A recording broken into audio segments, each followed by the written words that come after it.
তৃণমূল কংগ্রেসের সঙ্গে তো কোনো মানুষ নেই, হিন্দুও নেই, রাষ্ট্রবাদী মুসলিমরাও নেই। তৃণমূলের সঙ্গে দুটো পিলার আছে, একটা পুলিশ, একটা আইপ্যাক। যেদিন প্রার্থী তালিকা ঘোষণা হয় স্বাভাবিকভাবে বিশ্বনাথবাবুর একটু দুঃখ মনে থাকতে পারে, তার পরিবারের লোকেরাও রাজনীতিতে যুক্ত হয়ে গেছিলেন। তার 15 বছরটা ধরে তার বাড়ির লোক তাকে সহযোগিতা করেছে যাতে তিনি বাড়িতে কম সময় দিয়ে জনগণের জন্য, দলের জন্য বেশি সময় দিতে পারেন। সেই কারণে সেই সুযোগ নিয়ে এখানকার যে ওসি পীযূষ মণ্ডল, তিনি হোয়াটসঅ্যাপ কল করেন একাধিকবার। এটা একটা সাংস্কৃতিক সামাজিক মেলবন্ধনের জায়গা হচ্ছে মহিষাদল। এই তৃণমূলের নোংরা ছোট লোকগুলো নষ্ট করেছে এটা। মানে আমি প্রথম থেকেই তো বলেছি, দলের সঙ্গে তো কোনো সম্পর্ক ত্যাগ করার ব্যাপার নেই। তো সেই জায়গায় একটুখানি আঁকে বইছিল। দাদা এসেছিলেন, দাদা আমাকেও ডেকেছিলেন এতে, দাদা নিজে আসবেন বলেই এতে বলেছেন। দাদা এসেছিলেন, দাদার সঙ্গে মোটামুটি কথা হয়েছে। এক কথায় বলি, আমি ভারতবর্ষকে ভালোবাসি, মোদিজিকে ভালোবাসি, বিজেপিকে ভালোবাসি। তৃণমূলের তরফ থেকে কি আপনার সঙ্গে যোগাযোগ করা হচ্ছিল? একাধিকবার, কিন্তু ভুল যে পদক্ষেপ, মানে ভুল জায়গায় হাত দেওয়া। অন্যের ক্ষেত্রে ঠিক আছে, কিন্তু বিশ্বনাথ ব্যানার্জির ক্ষেত্রে তৃণমূলে যাওয়া, এটা মানে এটাও স্যান্ডো গেঞ্জির পকেটের মতো। বিশ্বনাথ ব্যানার্জি কি আবার লড়াইয়ের ময়দানে দেখা যাচ্ছে? সেটা আপনারা কাল থেকে বুঝতে পারবেন। তিলক চক্রবর্তী ঘুম কাটার জন্য যথেষ্ট, কাল থেকে বুঝতে পারবেন। এদিকে মহিষাদল থানায় পৌঁছে গেলেন শুভেন্দু অধিকারী এবং ডিউটি অফিসারকে রীতিমতো হুঁশিয়ারি দিয়েছেন বিরোধী দলনেতা। প্রার্থী তালিকা ঘোষণা হওয়ার পরে তৃণমূলের সঙ্গে মিলে ফোন করে দল ভাঙাচ্ছেন ডিউটি অফিসার, এমনটাই অভিযোগ করেছেন শুভেন্দু অধিকারী। একবারই এই মুহূর্তে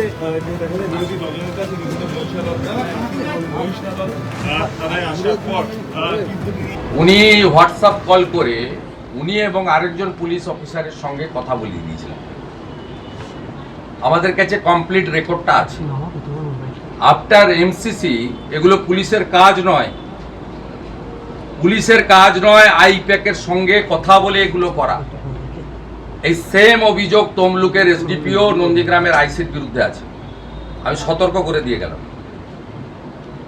আপনি বলবেন আমার কাছে বিশ্বনাথ ব্যানার্জি সব রেকর্ডিং করে আমাকে দিয়েছে।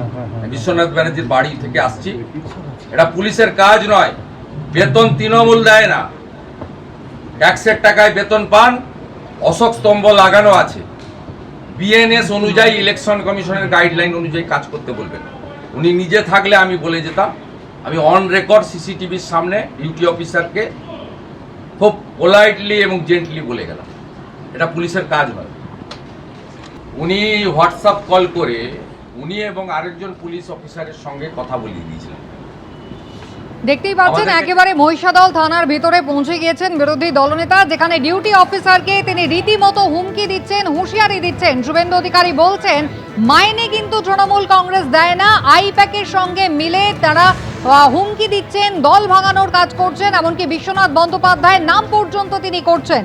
অভিমানী একজন বিজেপি নেতা যিনি এবারে টিকিট পাননি, সমস্ত রেকর্ডিং আছে, এমনটাই কিন্তু দাবি করছেন শুভেন্দু অধিকারী। কথা বলবো, আমাদের প্রতিনিধি বিটন চক্রবর্তী রয়েছেন আমাদের সঙ্গে।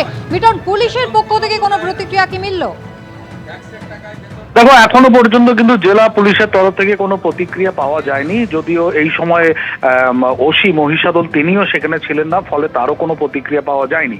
কিন্তু যে বিষয়টা হয়েছে তোমাকে জানিয়ে রাখি কুসুমিতা, যে বিজেপি প্রার্থী তালিকা প্রকাশের দিনই যেটা দেখা যায় যে গত 21 সালে যে নির্বাচনে মহিষাদলের বিজেপি প্রার্থী হয়েছিলেন বিশ্বনাথ বন্দ্যোপাধ্যায়, তিনি এবারে টিকিট পাননি এবং কার্যত তিনি অভিমানী হয়ে পড়েন এবং পরের দিনই কিন্তু তিনি সাংবাদিক সম্মেলন করে তিনি তার পদ থেকে সেখান থেকে অব্যাহতি চান।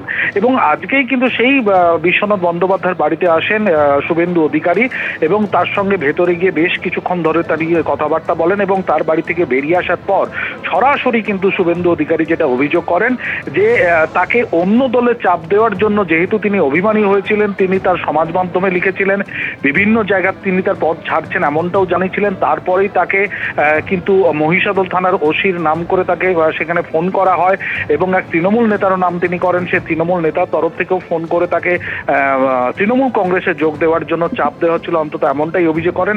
এবং তার বাড়িতে থেকে, অর্থাৎ বিশ্বনাথ বন্দ্যোপাধ্যায় বাড়িতে থেকেই তিনি বলেছিলেন যে এর জবাব চাইতে তিনি মহিষাদল থানাতে আসবেন। ঠিক তখনই দেখা গেল তার বাড়ি থেকে বেরোনোর পরে কিন্তু মহিষাদল থানাতে আসেন শুভেন্দু অধিকারী। সেই সময় ওসি মহিষাদল তিনি কিন্তু ছিলেন না, ছিলেন ডিউটিরত অফিসার। তাকেই কিন্তু কার্যত হুঁশিয়ারি তিনি দেন এবং থানার ভেতরে ঢুকে রীতিমতো হুঁশিয়ারি দেন, তুমি যেটা এখানে শুনতে পাচ্ছ। এবং সেখানে কিন্তু পরিষ্কার করে বলেন যে যেহেতু মডেল কোড অফ কন্ডাক্ট চালু হয়েছে, অর্থাৎ আচরণবিধি নির্বাচনের চালু হয়েছে, সেই জন্য পুলিশ যেন নিরপেক্ষভাবে কাজ করে, ভবিষ্যতে যাতে এই ধরনের কোনো অভিযোগ না আসে সেই বিষয়টি তিনি সচেতন করেন। এবং তার যেটা বক্তব্য, অর্থাৎ শুভেন্দু অধিকারী বক্তব্য, তিনি প্রথম দিনটা সচেতন করে গেলেন। এরপরে যদি এইরকম কোনো অভিযোগ আসে তাহলে তিনি নির্বাচন কমিশনে জানাবেন, অন্তত এমনটাই জানাচ্ছেন। যদিও তৃণমূল কংগ্রেসের তরফ থেকে কিন্তু এই জাতীয় যে চাপ দেওয়া দল বদলের জন্য সেটা কিন্তু অভিযোগ অস্বীকার করা হয়েছে। বিটন, ধন্যবাদ। সামনে নির্বাচন, হাতে গোনা আর মাত্র কয়েকটা দিন, কিন্তু এখনো সাপ্লিমেন্টারি তালিকা নিয়ে অনিশ্চয়তা। সোমবার পর্যন্ত পিছিয়ে যেতে পারে সাপ্লিমেন্টারি তালিকা প্রকাশ, এখনো পর্যন্ত এমনটাই জানা যাচ্ছে। নির্বাচন কমিশন সূত্রে আর কি জানানো হয়েছে আরো বিস্তারিত জানাবেন প্রতিনিধি রুমা পাল, সরাসরি আমাদের সঙ্গে রয়েছেন। রুমা, দেখো, দুপুর 12টা পর্যন্ত যা জানা গেছে যে 20,000 বুথের লিস্ট তৈরি হয়েছে এবং সেটা এসেছে, অর্থাৎ এখনও কিন্তু 80,719টি বুথ রয়েছে, সেক্ষেত্রে কিন্তু লিস্ট তৈরি হচ্ছে। এবং কমিশনের বক্তব্য যে হাইকোর্ট সেই লিস্ট দিলেই কিন্তু কমিশনের কাছে আসবে এবং সেক্ষেত্রে কিন্তু 5 থেকে 6 ঘন্টা সময় লাগে সেটা প্রকাশ করতে। অন্যদিকে জানিয়ে রাখি, যেহেতু কাজ চলছে সেক্ষেত্রে আজকের মধ্যে সেই সাপ্লিমেন্টারি লিস্ট তৈরি হবে কিনা বা সেটা প্রকাশ হবে কিনা তা নিয়ে অনিশ্চয়তা রয়েছে। যদিও কমিশন কিন্তু এখনও জানাচ্ছে না যে আজকেই প্রকাশিত হবে। কমিশন জানাচ্ছে যে যদি চলে আসে সমস্ত লিস্ট তাহলে কিন্তু আজকে প্রকাশ হতে পারে, তবে এর অনিশ্চয়তা রয়েছে। এবং কালকে যেহেতু ঈদ রয়েছে, কালকেও কিন্তু সেই লিস্ট কিন্তু প্রকাশিত হবে না। অন্যদিকে জানিয়ে রাখি যে এই সাপ্লিমেন্টারি লিস্ট নিয়ে কিন্তু অবশ্যই যে কৌতূহলের সাথে সাথে এটাও ঠিক অনেকেই উদ্বিগ্ন, কারণ আমরা জানতে পারছি যে সমস্ত বিবেচনাধীন ভোটার রয়েছেন তাদের কিন্তু ফোন আসতে শুরু করেছে মুখ্য নির্বাচনী আধিকারিকের দপ্তরে।